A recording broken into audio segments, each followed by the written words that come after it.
오늘 우리에게 주신 하나님의 말씀은 창세기 1장 1절에서 5절 말씀입니다. 창세기 1장 1절에서 5절까지 읽겠습니다. 태초에 하나님이 천지를 창조하시니라. 땅이 혼돈하고 공허하며 흑암이 깊음 위에 있고 하나님의 신은 수면에 운행하시니라.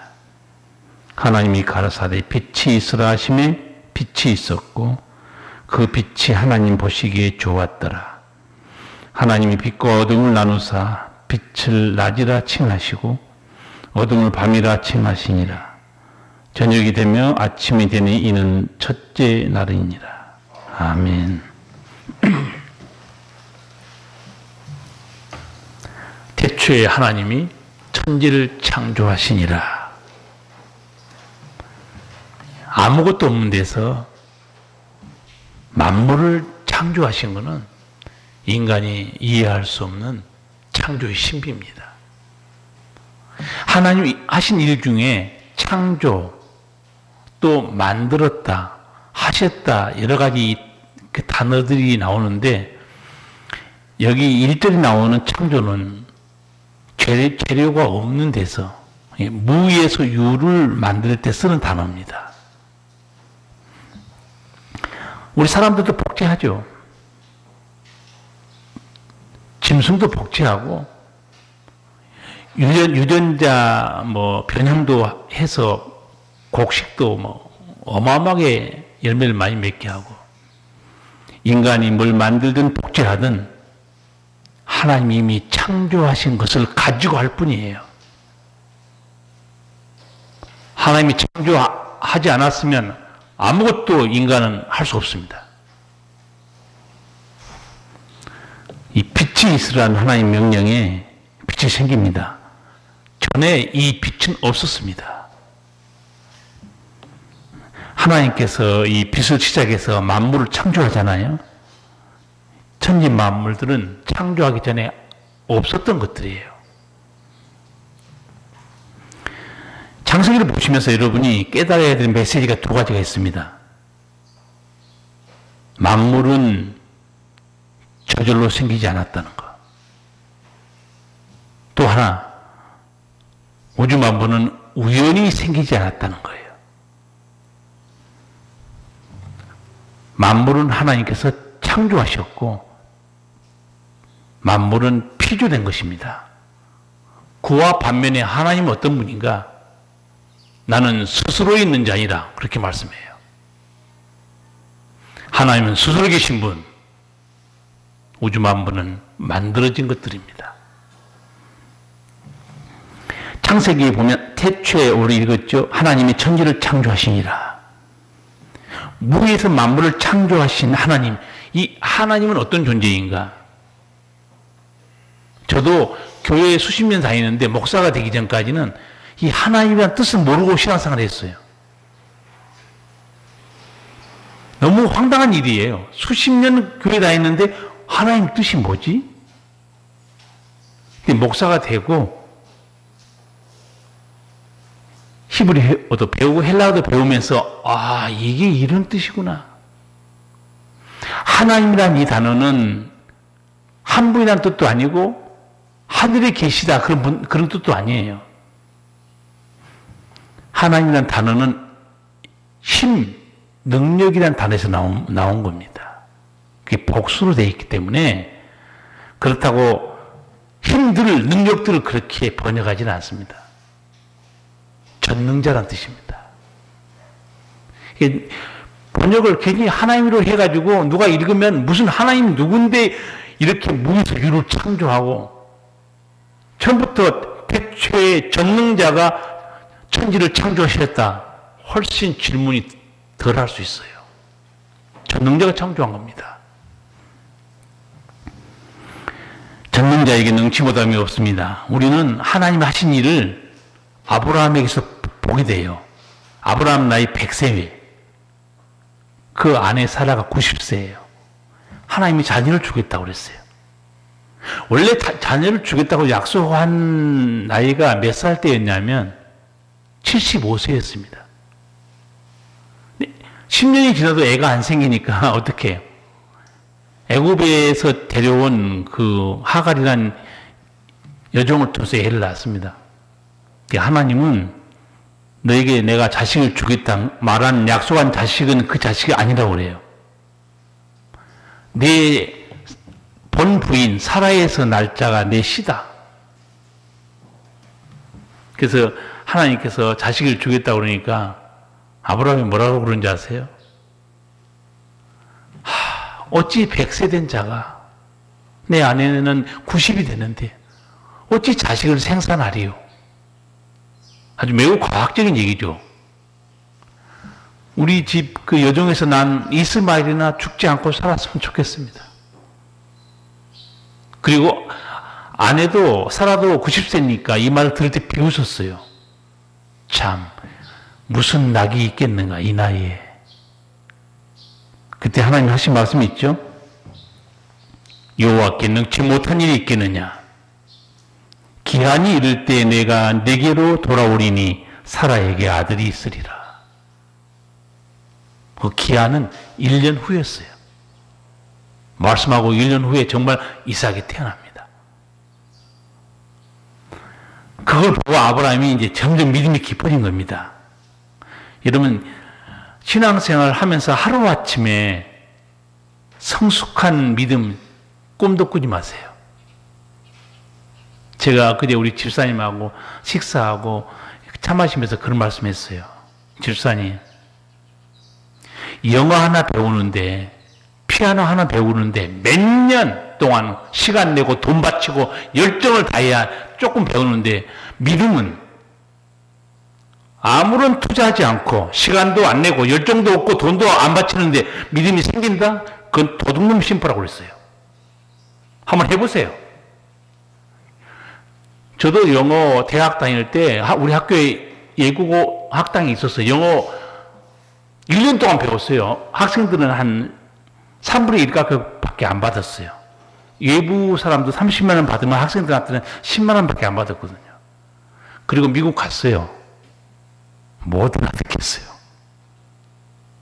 나름대로 애국어 학당에서 1년 동안 열불나게 배웠는데 미국 가니까 발음은 못 알아듣겠어요. 너무 빠르기도 하고. 거기 살면서 귀가 점점 열리기 시작한 거예요. 여러분, 세상 것도 뭘 배우려면 시간 바치고 돈 바치고 열정을 바쳐 얻을까 말까 하는데 이 영생 얻는 거, 천국 가는 거, 예수님 아는 거 아무것도 안 하고 시간도 안 내고 예배도 잘 안 나오고 성경도 안 읽고 기도도 안 하는데 믿음이 생긴다? 꿈도 꾸지 마세요.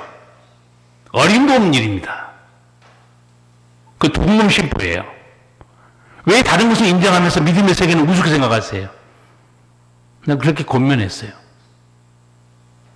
너무 잘 생각해 보세요. 이 영적 세계, 기도에, 말씀에, 예배에 얼마나 시간과 열정을 투자해야 되는데 나오고 싶으면 나오고 있고 싶으면 있고 예배도 드리고 싶으면 드리고 그렇게 하고 좋은 믿음을 갖고 싶다? 어림도 없는 일이에요.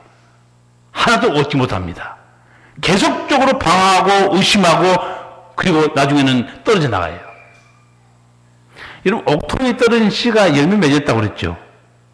길가에 떨어진 씨 새가 먹어버립니다. 돌밭에 떨어진 씨 말라버려요. 가시떨 위에 떨어진 씨 어떻게 됩니까? 질식해서 죽어버립니다.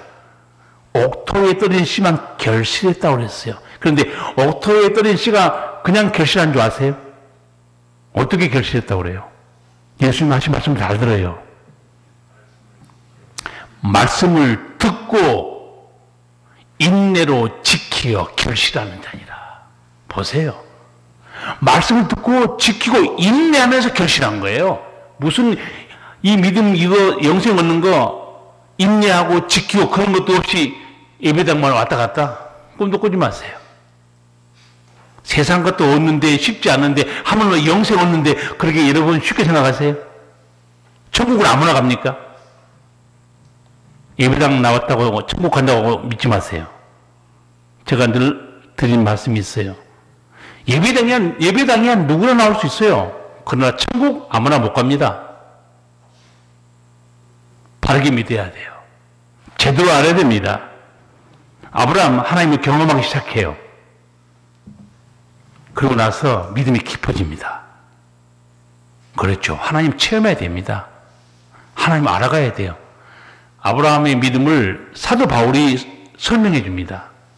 로마서 4장 17절에서 그의 믿음과 하나님은 죽은 자를 살리시며 없는 것을 있는 것 같이 부르시는 이시니라. 하나님 어떤 분을 믿은 거예요, 아브라함이? 하나님은 없는 것을 있는 것을 풀어내는 거예요. 창세기 보세요. 빛이 있으라 빛이 없었어요. 땅과 하늘이 어디 있었습니까? 저는 이 창세기 하나님이 창조의 신비 알고는 있지만 우리 곁에 있는 작은 꽃이나 풀도 보면요, 저게 어떻게 생겨났을까? 무생물도 마찬가지예요. 저게 왜 이렇게 있게 됐을까? 없었던 건데 어떤 원리로 없었던 것이 있게 될까? 여러분 신비하지 않습니까? 물이 없었는데 어떻게 물이 이렇게 있게 됐을까? 공기가 없었는데 어떻게 공기가 있게 됐냐 이거예요. 사람도 원래 없었는데 어떻게 이렇게 사람이 생겨났을까? 없는 데 있다는 게 자체가 너무 신비로운 거예요, 사실은. 설명이 안 됩니다. 성경에서 말하니까 그런 들을 뿐이지. 아브라함은 하나님을 체험해 나가요. 믿음과 하나님, 죽은 자를 살리시고 없는 것을 있는 것 같이 불러내셔요. 이 창세기 여러분이 창조 기사를 보시면 동물도 창조하고 식물도 창조하죠. 어떻게 창조되었다 기록되어 있습니까? 동물 만들어요. 어떻게 만들어요? 대충 읽은 사람 헷갈려요. 창세기 수백 번 1장 읽었어도. 땅에 대해서 명령합니다. 땅은 동물을 종류대로 내라고 그래요. 신비하지 않습니까? 땅이 동물을 쫙 내기 시작합니다. 그 종류대로예요.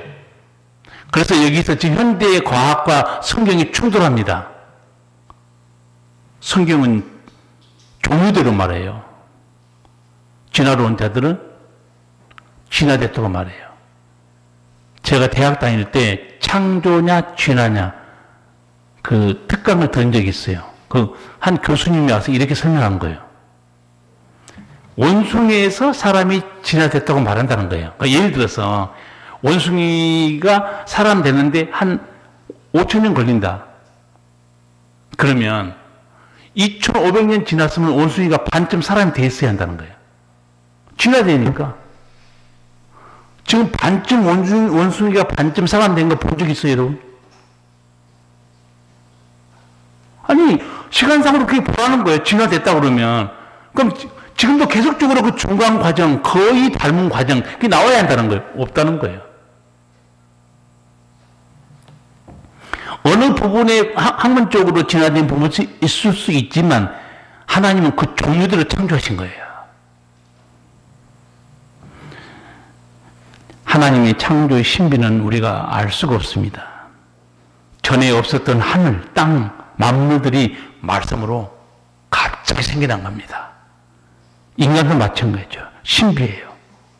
오늘 그런데 이 놀라운 창조를 살펴보면 이 창조하는 가운데 두렵고 혼란스러운 과정이 하나 있습니다. 어떤 과정이었는가? 2절 같이 읽겠습니다. 땅이 혼돈하고 공허하며 흑암이 깊음 위에 있고 하나님의 신은 수면에 운행하시니라. 어떤 상태에 있는 거예요, 지금? 땅이 혼돈하고 공허하고 흑암에 덮여 있습니다. 여러분, 이 혼돈이 무슨 단어인가? 질서가 없이 황폐하고 완전히 쓸모없는 상태를 말합니다. 혼돈이. 공허한 것은 아무것도 안 채워져 있어요. 텅 비어 있습니다. 거기에다가 흑암이 덮여 있습니다. 창조 과정 중에 이 과정은요, 굉장히 두려운 상태예요. 대단히 유명한 상태입니다. 저도 이 말씀을 다시 한번 묵상하면서 오늘 하나님이 설교하라고 말한 거는요, 실제적으로 이 창세기 이 내용을 설교하라고 저한테 말씀한 건 아니에요, 하나님께서. 이걸 보고 너희 인간들이 죄로 인해서 얼마나 혼돈하고 공허하고 어둠에 붙잡혔는지 그걸 알라는 거예요. 저 우주 만물의 이 혼돈과 공허를 하나님이 질서에 세우시고 빛을 만들고 풍성하게 만들어 놓은 다음에 보시기에 심히 좋았다. 바로 이걸 너희 영적인 인간들의 상태에 대해 설교하라. 그래서 이 본문을 설교한 거예요. 그냥 하면 제가 이것만 설명하면 끝이에요, 그냥. 우주 창조에 이런 과정이 있었습니다. 핵심은 메시지가 그거 아니에요. 여러분도 읽으시면서 뭘 항상 봐야 되냐면 영적으로 다시 봐야 됩니다. 이게 나한테 해당되는 무슨 말이지? 내가 죄로 인해서 혼돈하고 인간에 공허하고 어둠에 붙잡힌 인생이었구나. 근데 이 혼돈하고 공허하고 어둠에 붙잡힌 이 지구, 우주, 사람도 이럴 수 있어요. 아까 말씀드린 대로. 여러분, 정신이 나가 있고 황폐하면 그 사람 살아있으나 미친 사람이에요. 귀신 들려도 그렇게 되고 정신분열증도 그렇게 만들고 요새 누구나 경험하고 있는 이런 혼돈과 공허 상태로 빠질 수 있는 사람이 누군지 아세요? 치매에 걸리면 그렇습니다.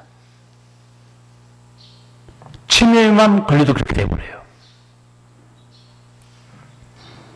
그러니까 이 상태에 하나님께서 우주 창조 과정에 이런 황폐하고 혼돈, 공허 있는 상태,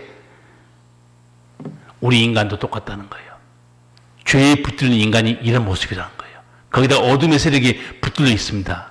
어떻게 그 인생이 되겠어요? 근데 이 혼돈과 공허, 어둠에 붙잡힌 이 지구에 그 다음에 뭐가 역사하고 있습니까? 2절 보면 하나님의 신은 수면에 운행하시니라. 이 운행하다는 단어가 무슨 단어냐? 원래 움직이다는 단어처럼 보이죠. 알을 품고 있는 상태를 말합니다. 새가 알을 쫙 품고 있어요. 이제 부화시키기 위해서. 생명의 탄생을 위해서. 그럼 하나님의 신은 누굽니까? 성령이죠. 성령께서 이 혼돈과 공허를 새롭게 창조하기 위해서 지금 일하고 계시는 거예요. 그래서 이 창조에는 누구누구 관여한 걸로 성경에 나와 있느냐? 하나님, 예수님, 성령님. 예수님이 창조에 어떻게 역사하셨는가? 혹시 그 말씀 기억나세요? 예수님도 창조하셨구나. 성부, 성자, 성령께서 함께. 요한복음 1장에 보면 나와 있어요. 말씀이 육신이 되는데 이 말씀이 어떻게 돼요? 하나님과 함께 계셨고 이 말씀이 온 우주 창조했고 지은 것이 하나도 없이 그가 된 건 없다고 그랬어요. 그래서 보면 창조 상태를 보면 성부, 성자, 성령이 같이 역사합니다. 여러분이 구원받는 것도 똑같아요. 우리가 구원받는데 성부, 성자, 성령이 어떻게 역사하고 있는가 제가 잘 풀어드렸어요. 우리 구원을 위해서 하나님이 어떻게 역사했죠? 세상을 이처럼 사랑해서 예수님이 이 땅에 보내주십니다. 예수님이 우리 구원을 위해서 무슨 일을 하셨나요? 우리 죄를 짊어지고 십자가에 돌아가신 거예요. 성령께서는 우리 구원을 위해서 어떻게 일하셨나요? 죄를 깨닫게 만들어요. 회개케 만들고 그 회개하고 죄를 깨닫고 믿는 우리에게 성령이 어떻게 해주는가? 거듭나게 해줍니다. 성부, 성자, 성령은 우주 만물의 창조뿐만 아니고 한 인간의 구원을 위해서도 같이 역사하고 있어요. 혼돈과 공허한 이 땅, 어둠의 땅에 드디어 하나님의 능력이 역사하기 시작합니다. 3절에서 5절 같이 읽겠습니다. 하나님이 가라사대 빛이 있으라 하시매 빛이 있었고 그 빛이 하나님 보시기에 좋았더라. 하나님 빛과 어둠을 나누사 빛을 낮이라 칭하시고 어둠을 밤이라 칭하시니라. 저녁이 되며 아침이 되는 이는 첫째 날이니라. 아멘. 여러분 이 과정을 한번 잘 보세요.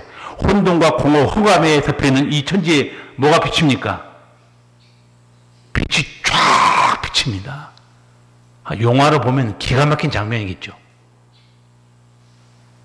천지창조 본 사람이 있어요, 없어요? 없어요. 그래서 저는 이제 천지창조 볼 거예요, 앞으로. 천국 가서 하나님한테, 하나님, 천지창조 동영상 리플레이 될까, 안 될까요? 당연히 되죠. 여러분 유튜브 가보세요. 수백 번 듣잖아요. 같은 동영상 보고 싶으면. 하나님, 나 천지창조 책에서만 봤는데, 하나님 한번 보여주세요. 천국 가서 가면 나 가슴 떨릴 것 같아.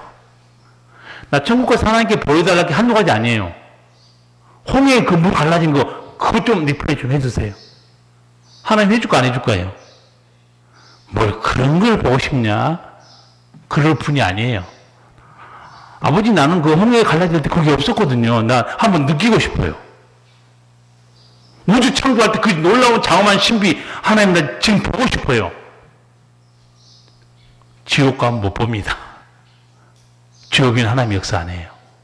보고 싶은 사람 천국 가시기 바랍니다. 몇 사람만 갈 모양이에요. 아멘 안 한 사람 못 가요.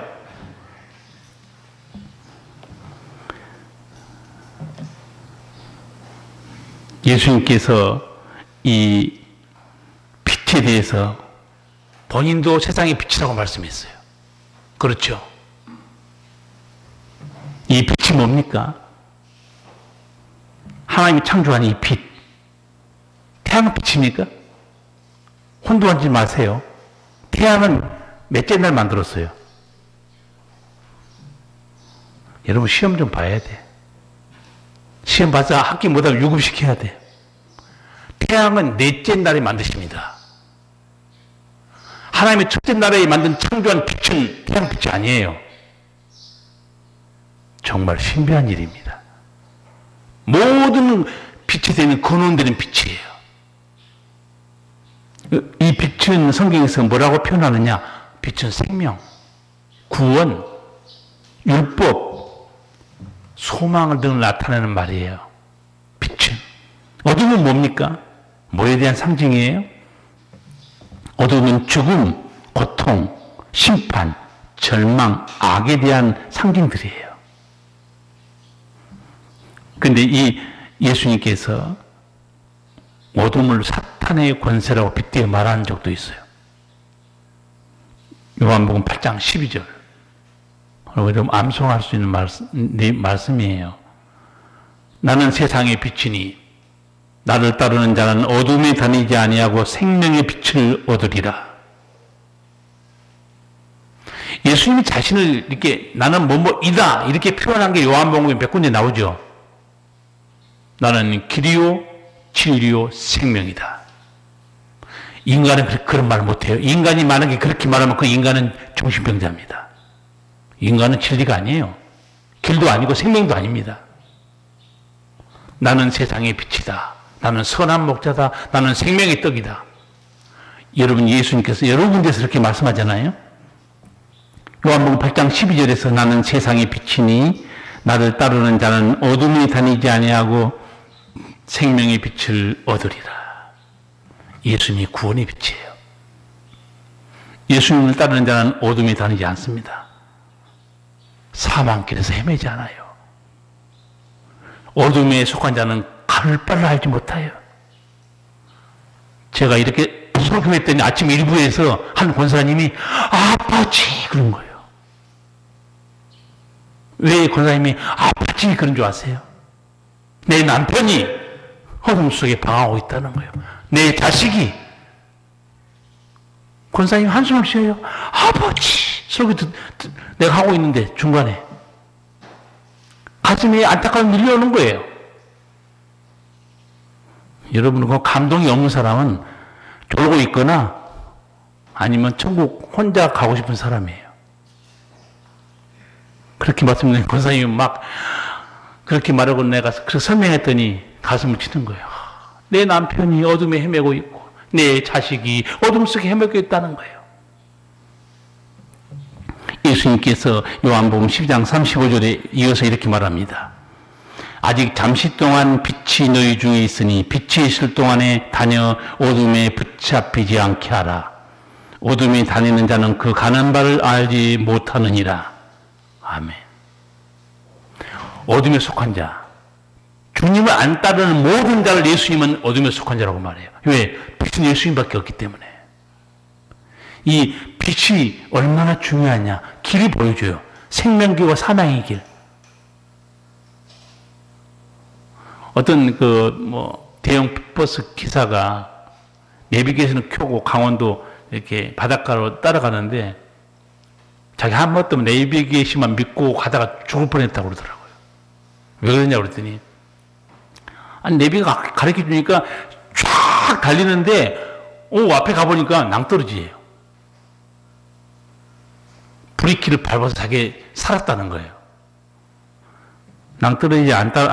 낭떠러지에서 안 떨어진 이유가 뭡니까? 뭐 때문에 안 떨어진 거예요? 빛입니다. 빛이 보여준 거예요. 빛이 없으면 얼마나 두려운지 아세요? 제가 한번 여러분에게 설명한 적이 있지만 우리 사모를 내가 식물 교육 한번 시킨 적이 있어요. 방콕에 신방 갔다 오다가 방콕에 갔다 오면 고개 넘어와야 돼요. 가로등도 없어요. 빛도 없어요. 깜깜해요. 라이트를 한 3초 껐어요. 비명을 지른 거예요. 그래서 불을 다시 딱 켰어요. 왜냐하면 차는 달리지 깜깜하지 어디 처박지니 모르잖아요. 3초 후에 내가 라이트를 딱 켰어요. 실물 교육 시간입니다. 빛이 얼마나 소중한지 아십시오. 여러분 인생도요 부딪히고 깨지고 실제로 당해봐야 정신을 차리지 오늘 설교가 여러분에게 얼마나 들어올지 모르겠어요. 제가 부딪혀봐야 정신이 차린 거예요. 내가 빛이다. 나를 안 따르면 나는 어둠 속에 살다가 죽는다는 거예요. 여러분 이 창조의 과정 중에서 혼돈, 공허, 흑암이 잠깐 있었잖아요. 그런데 하나님이 이걸 정리하기 시작합니다. 제일 먼저 빛을 창조해요. 생명의 근원인 대신 빛 창조할 때 어둠의 공포가 사라져버립니다. 그리고 모든 게 다 드러나기 시작해요. 저는 이제 하나님께서 제일 먼저 빛을 창조한 게 정말 의미가 있다고 생각해요. 우리 밖에 지금 식물, 동물 다 살고 있는데 빛이 없으면 어떻게 됩니까? 죽습니다.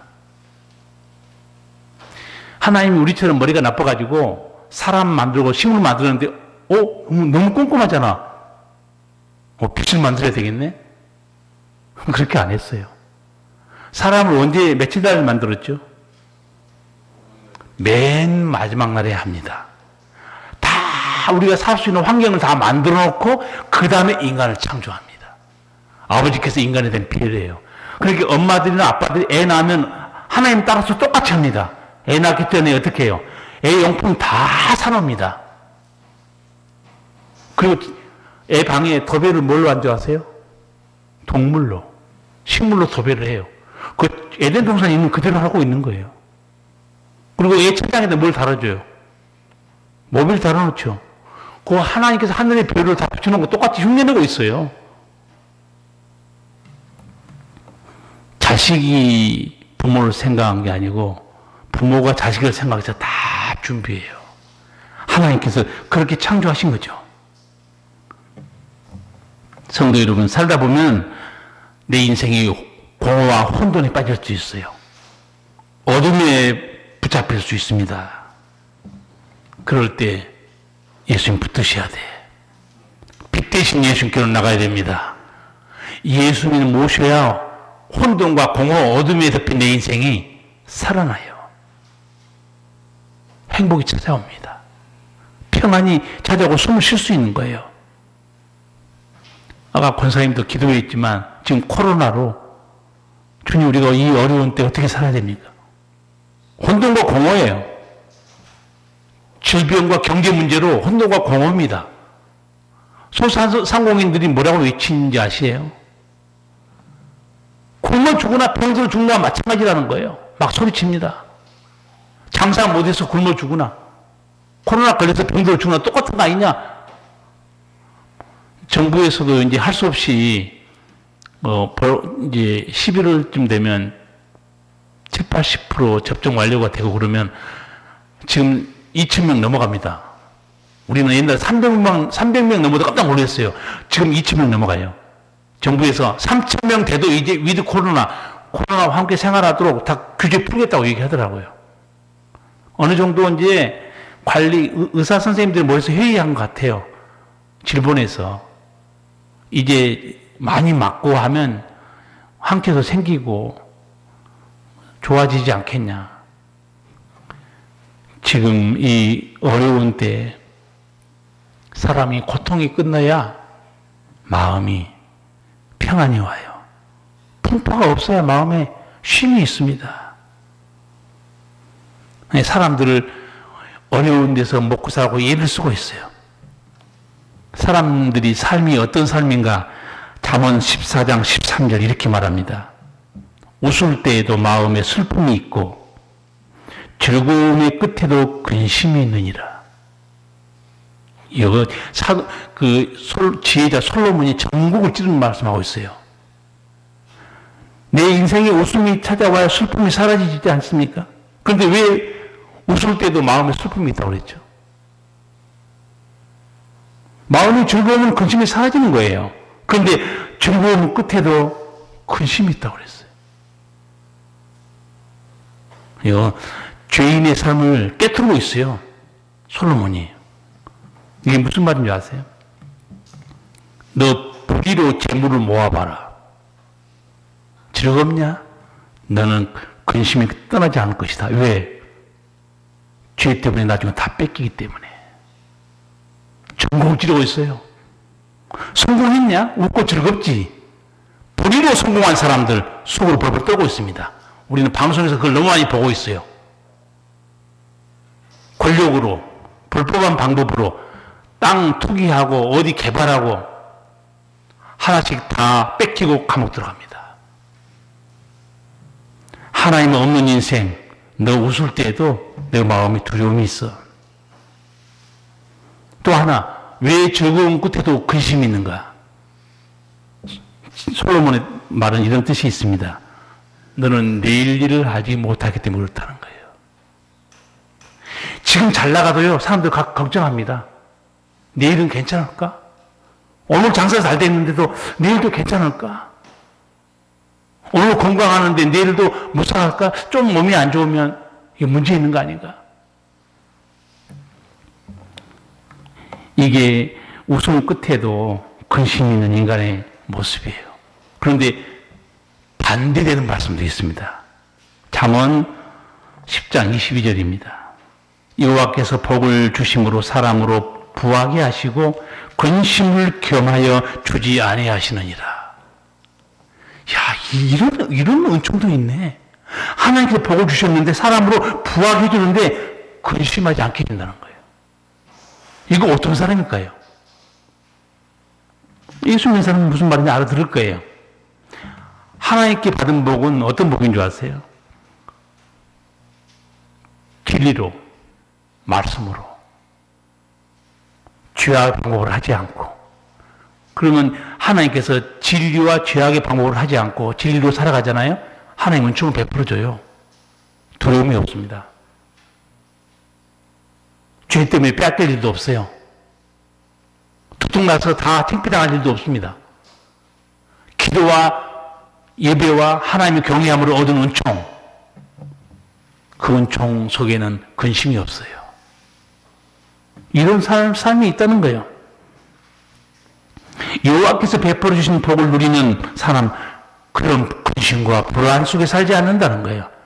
나는 성도 여러분들이 얼마든지 가지고 누리고 살아도 이 은총으로 승리하기를 축복합니다. 여러분, 힘들으면 사람들이 요새같이 힘들 때 많이 위로해요. 또 젊은 청년들한테 여러분 많이 들어봤을 거예요. 방황해도 괜찮아. 실패해도 괜찮아. 틀려도 괜찮아. 틀리면 고치면 되고, 모르면 물어서 배우면 된다. 때로 실패할 수도 있다. 그럴 때는 넘어졌구나 하고 툭툭 털고 일어서면 된다. 실패도 없고 방황도 없는 청춘은 청춘이 아니다. 이 모든 과정이 인생의 연습이다. 청년들이 그래, 실패한 사람들, 넘어진 사람들이 힘을 얻어요. 또 이렇게 말하는 사람도 있어요. 슬픔이 그대의 사람으로 밀려와 마음을 흔들고 모든 걸 쓸어갈 때 너는 너 가슴에 대고 이렇게 말해라. 이 또한 지나가리라. 힘을 얻으라는 거예요. 근데는 저는 목사기 때문에 이거는요, 사람들이 감상적인 위로와 힘입니다. 너 힘들지? 툭툭 털고 일어나면 돼. 그러나 그 사람을 일으킬 수 있는 힘이 그 인간에게 없어요. 말뿐이에요. 치료도 없습니다. 인간에게는. 그냥 말로 위로할 뿐이지. 그러나 하나님 위로는 달라요. 예수님 위로는 전혀 다릅니다. 예수님 위로에는 살리는 능력이 있고 치유하는 능력이 있어요. 예수님 나인성으로 전도하러 들어갔을 때 그 장례 행렬과 마주치죠. 보니까 과부가 독자 아들이 죽어서 통곡하면서 그 상해를 뒤따르고 있는 거예요. 예수님도 위로해줘요. 어떻게 위로한 줄 아세요? 주께서 과부를 보시고 불쌍히 여기사 울지 말라. 우리도 장례식장에서 다 하는 위로들이에요. 너무 슬피 울고 통곡하면 울지 마세요. 안아줘요. 한 번 왔다 가는 건데 어떻게 하겠느냐. 예수님이 위로는 달라요. 예수님이 이 과부를 어떻게 위로했죠? 관에 손을 대십니다. 청년아, 내가 네게 말하노니 일어나라 그래. 이게 예수님이 위로입니다. 틀려도 괜찮아. 또 일어나면 되지. 누가 일으킬 건데요? 누가 새 인생을 줄 건데요? 사람들 말은 감상적인 위로에 불과한 겁니다. 죽은 자를 살려주면서 진정한 위로를 해줍니다. 아들하고 살아라. 예수님이 가장 깊이 보신 것은 가정이에요. 가정이 무너진 것은 인간의 끝장입니다. 과부 혼자 살면 어떻게 살겠어요? 아들 하나 의지하고 살았는데. 남편 혼자 의지하고 살았는데 남편이 세상 떠나면 그 얼마나 고통스러워요. 우리의 진정한 위로자, 치유자, 예수님입니다. 성도 여러분, 살다가 인생에 혼돈과 공허, 흑암이 덮이잖아요. 그때는 두려움이 때요. 낙심과 절망의 때입니다. 그러나 이 혼돈과 공허, 어둠이 덮여도 은혜의 때가 될 때가 있어요. 언제입니까? 이로 인해서 예수님을 찾는 때예요. 예수님께서 내게 역사할 때입니다. 힘들 때는 은혜의 때가 아니지만 예수님이 내 속에 들어오잖아요. 힘든 날이 은혜의 시간으로 바뀌어버립니다.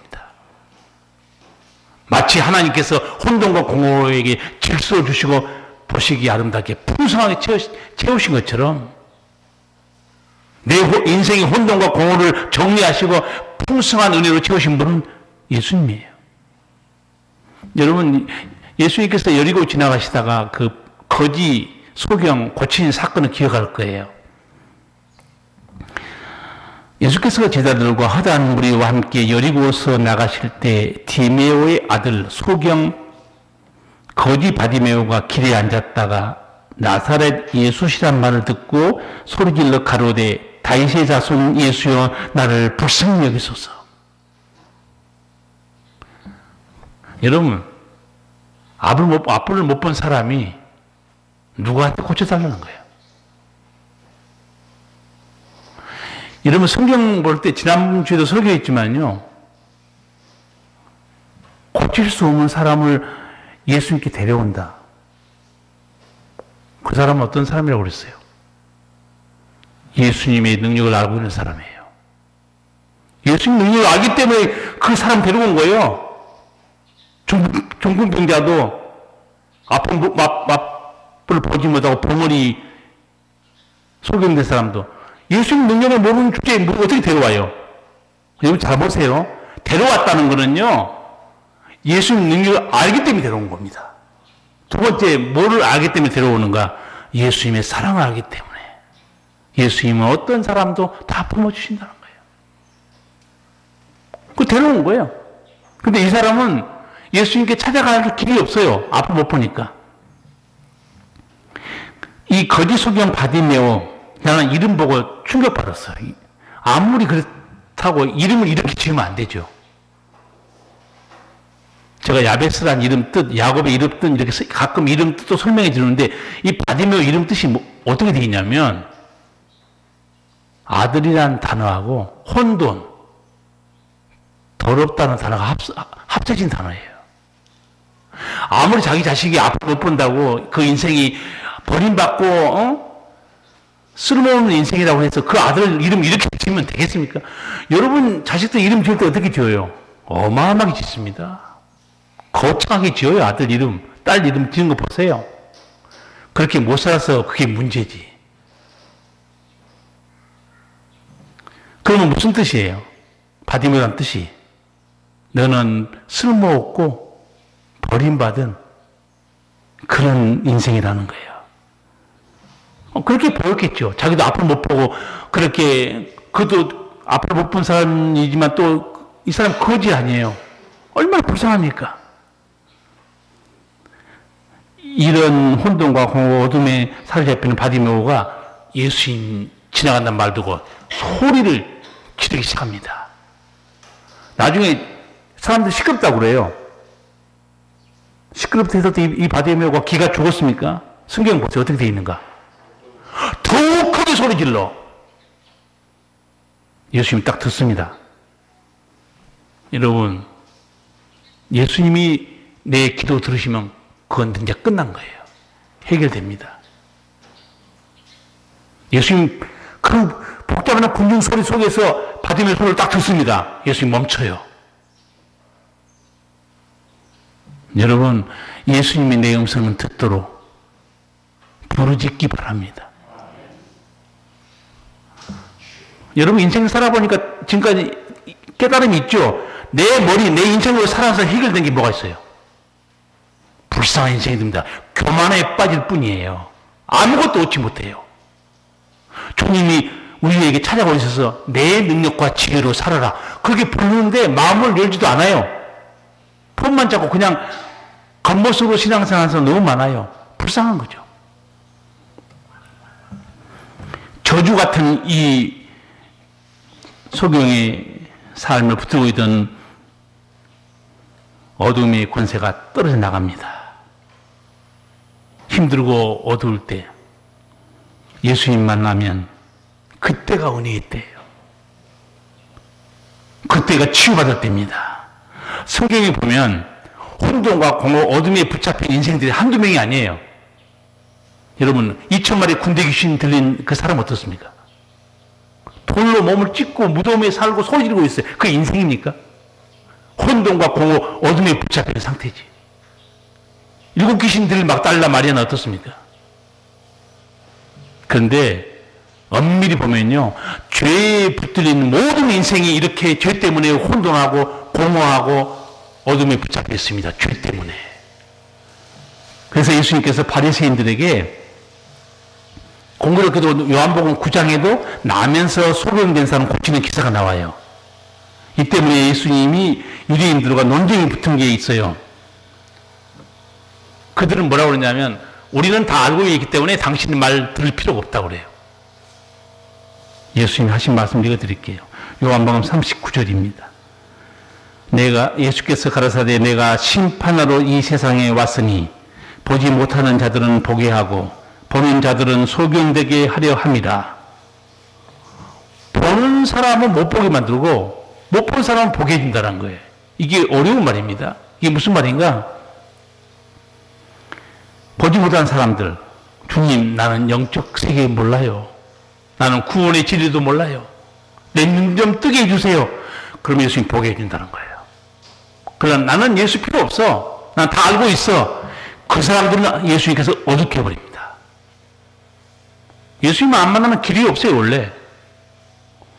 이렇게 말하니까 유대인들이, 바리새인들이 눈치가 뻔해서 대듭니다. 우리도 그 소경이란 말이냐 그래요. 예수님께서 한마디 합니다. 예수께서 가라사대 너희가 소경되었다면 죄가 없으려니와 본다고 하니 너희 죄가 그저 있느니라. 이것도 옳은 말입니다. 소경되었으면 죄가 없다는 거예요. 무슨 말일까요?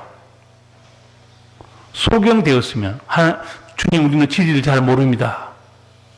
예수님 내 눈 좀 떼어주세요. 그러면 그 사람은 내가 어둡다고 말하면 그 사람 죄를 용서받을 길이 열린 거예요. 그러니 본다고 하니 죄가 그저 있다는 거예요. 우리는 어떻게 죄 용서받고 어떻게 천국 가고 우리 다 알고 있어. 당신 필요 없어. 예수 속죄 통하지 않고 죄 해결 안 됩니다.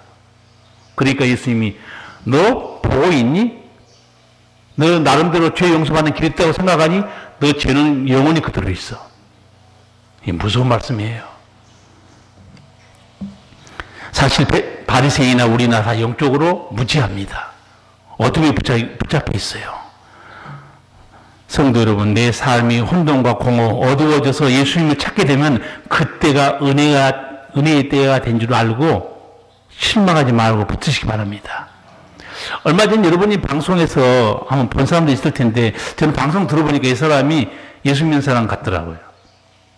근데 이제는 우리나라에 그렇게 세계적인 디자이너가 있다는 거 보고 너무 놀랐어요. 한 70 넘은 할머니인데 아주 고상하게 늙었는데 세계 최초 밀라노 이태리에 그 패션 유학생으로 가는데 지금 세계적인 디자이너 이름 되니까 저는 몇 사람 알게 모르겠더라고요. 도메니코, 돌체, 모스키노 세계적인 지금 디자이너하고 같이 공부했어요. 와, 한국에 저런 사람이 있다니. 한국에 들어온 지 얼마 안 되는 모양인데 너무너무 잘 나갔어요. 근데 자기 인생에 혼돈과 공허, 어둠이 부닥치기 시작합니다. 간증을 들어보니까 이 사람이 미션 스쿨을 다녔어요. 그러니까 대학 다닐 때 예배 드려야 되거든요. 자기 말로 그래요. 나는 예배당 가서 예배 안 들고 딴짓하고 있었대요. 그런데 18살 아들이 갑자기 뇌출혈로 쓰러져 버렸어요. 대학을 가야 되는데. 병원으로 끌고 가는데 레지던트가 이 어머니에게 어깨를 감싸면서 조용히 말한 거예요. 마음의 준비를 하십시오. 만에 하나 살아나도 신분인간이 될 확률이 높고 최상의 좋은 상태는 반신불수입니다. 너무너무 충격받은 거예요. 인생이 무너졌어요. 자기가 그때 하나님께 부르짖었다는 거예요. 나는 그 말 들으면서 아니 예배 드릴 때 딴짓 부린 인간이 뭘 하나님 찾아? 그런다고 하나님 도와줄까요? 정말 하나님이 데려가시면 나는 어떻게 살지? 하나님 이렇게 데려간 거는 반칙이죠. 줬다 뺏는 게 어디 있어요? 막 대들었다는 거예요. 나는 그 방송에 말한 거 보고 속으로 웃기지도 않네. 예배 드릴 땐 딴짓하고 하나님 찾지도 않다가 자기 새끼가 죽게 생기니까 내 자식 살려주셔야 된다고. 줬다가 뺏으면 어떡합니까? 나는 어떻게 살라고. 집도가 8시간 만에 끝났어요. 집도가 찾아왔어요. 말로 설명하기 힘들지만은 이렇게 다시 소생할 수 있는 상황이 아니었는데 정말 기적입니다. 애가 살아난 거예요. 멀쩡하게. 인생이 완전히 뒤바뀌어요. 충격받고 나서 내가 이렇게 살면 안 되는구나. 두 번째 포도가 또 닥쳐왔는데 저도 좀 놀랐어요. 삼풍백화점 붕괴 사건이었어요.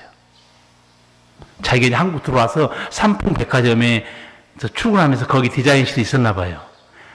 자기는 월수금만 출근하고 다른 날은 쉬었대요. 근데 삼풍백화점이 목요일날 무너진 거예요. TV 보고 거의 멘붕돼 버렸어요. 거기 있는 자기 동료들, 사람들 다 죽었어요. 나도 죽었겠구나. 왜 목요일날 무너졌지? 나는 월수금 출근했는데. 만약에 목요일날 무너졌으면 내가 죽었겠구나. 내가 출근했으면. 그리고 완전히 거기서 충격받고 다시 인생을 생각한 거예요. 나를 왜 하나님이 살려줬을까? 이제 이렇게 살면 안 된다. 내가 자기가 꿈이 있었던 게 있더라고요. 힘들고 고통받는 어린아이들. 그게 생각을 가지고 있었더라고요. 내가 앞으로는 내 어린아이들을, 아파하는 어린아이들을 내가 돌보며 살겠다. 그렇게 소원한 거예요. 기도하고. 그리고 자기 죽으면서 깨닫는 인생을 영어로 딱 3글자로 표현하더라고요. 나는 인생이 B와 D 사이에 C구나 깨달았다는 거예요. 이게 어렵잖아요. B는 birth, 출생이에요. D는 death, 죽음입니다. C는 choice, 선택이에요. 이 디자인의 깨달은 게 뭐냐면, 인생이란 건 출생과 죽음 사이에 선택하면서 사는 거구나. 내가 주님을 선택해야 되는데 내가 지금 뭘 쫓아다녔나 이거야. 제대로 정신이 들어온 거예요. 혼돈과 공고가 사라진 거예요. 근데 이 혼돈과 공고가 그냥 사라졌습니까? 어마어마한 충격적인 사건을 2번 당하고 정신 차린 거예요. 그리고 나서 라이놀드 니버 목사님이 기도문 자기 좋아한다고 그러더라고요. 그 기도문 제가 몇 번 소개했어요. 하나님, 바꿀 수 있는 것은 바꿀 수 있는 용기를 주시고, 바꿀 수 없는 것은 그대로 받아들일 수 있는 용기를 주시고, 바꿀 수 없는 것과 바꿀 수 있는 것이 무엇인지 분별하는 지혜를 주십시오. 자기는 요새 그 기도 드리고 산다는 거예요. 성도 여러분, 하나님께서 우리를 고난 속에서 정신 차리게 하고 죽음 앞에서 깨닫게 하죠. 왜 그럴까요? 인간이란 거는요, 진짜 못돼가지고 평안할 때 하나님 부르잖아요? 안 들어요. 잘 나갈 때 주님 뭐라고 부르죠? 가지 않습니다. 그런데 충격 속에 부르시면 보세요. 살려달라고 부르셨잖아요. 옛날에 잘 나갈 때는 예배당에 가서 딴짓거리 하고 있다가 이제 충격받으니까 하나님 줬다가 뺏는 게 어디 있습니까? 그 반칙 아니에요? 소리 지르고. 어둠 속에 떨어지는 그때도 하나님이 일하시면 은혜의 역사가 일어납니다. 힘들 때가 망하는 때가 아니에요. 예수 만나면 그 힘든 때가 생명의 은혜의 때입니다. 이거 아셔야 돼요. 여러분, 예수님께서 하신 말씀 들으셔야 됩니다. 나는 세상의 빛이다. 나를 따르는 자는 어둠에 다니지 않고 생명의 빛을 얻으리라. 혹시 지금 혼돈하고 공허합니까? 의미도 모르고? 예수님께 돌아와서 정면승부하세요. 저는 항상 그래, 청년들한테. 신앙은 정면승부다. 하나님 살아계십니까? 물으라는 거예요. 주님이 살아계시면 내 기도 들으시고 역사해달라고. 신앙은 체험이에요. 만나는 겁니다. 그 속에서 역사가 일어나요. 우리에게는 힘든 날이 절망과 낙심이 되지만 주님 안에 들어가 보세요. 생명의 은혜대로 변화됩니다. 지금도 예수님, 하나님, 성령님은 쉬지 않고 우리를 위해 일하고 계세요. 여러분, 내 인생을 치유하고 회복시키는 이 하나님 붙들고 승리하기 바랍니다. 오늘 10월 또 첫 주입니다. 가슴에 손을 얹고 주님, 나를 혼돈과 공허 어둠에서 구원하셨사오니 이제는 주님 붙들고 주님 기뻐하는 삶으로 살겠습니다. 우리 한 목소리 한 1분 동안 기도하겠습니다. 살아계신 우리 아버지, 공연에 풍성하신 아버지께서 죄로 인해서 혼돈하고 공허하고 어둠의 권세에 붙잡혀 갈 바를 알지 못하고 살았으나 우리 주님 찾아오셔서 생명의 빛으로 비춰주셨고 우리를 구원하사 새로운 피조물로 하나님 나라 원총으로 살게 하셨습니다. 아버지여, 이제는 내 육신을 따라 사는 것이 아니요 하나님의 뜻을 이루고 하나님의 영광을 위해 살아가는 거룩하고 복된 삶이 되게 하여 주시고, 성령께서 말씀으로 항상 역사하심으로 아버지 거룩한 백성의 삶을 살게 하여 주시옵소서. 예수님 이름으로 기도하옵나이다. 아멘.